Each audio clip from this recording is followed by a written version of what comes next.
The New York Times on August 9, 2025, ran a headline near the top of its electronic front page saying, "This federal judge is the, quote, tip of the spear, close quote, of Trump-era conservatism."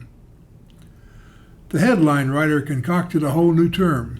In fact, Trump-era conservatism does not exist, has never existed, and will never exist. The so-called liberal press is mollycoddling the current fascist authoritarian president because Trump frightens them. Corporations, attorneys, universities, and foreign countries are also yielding to the president. It is not respect and cooperation that Trump evokes. It is fear of retaliation. Will we have any friends left in the world after Trump makes enemies out of our allies? The next time we get in a jam, I would not be surprised if our former allies are away from their phones when we make those desperate calls. Recall that after the September 11 attacks, our allies rallied around us. I do not see that happening again. Trump victims who think they can achieve anything permanently good by a compliance are deluding themselves. The demands of this infantile authoritarian will never stop. No one can be complacent about the trouble our country is in.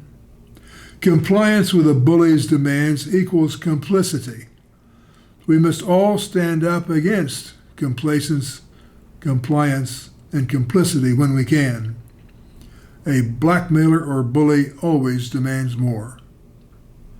Call Trump what he is. Someone who has no regard for rules, laws, or constitution, no regard for history, and no regard for ideals. Maybe the Times is shy about saying outright that Trump is a fascist authoritarian thug, or that he uses white Christian nationalists to feed his enormous greed for money and power. Those white Christian nationalists want to increase their own power while limiting freedom for anybody not in their tribe.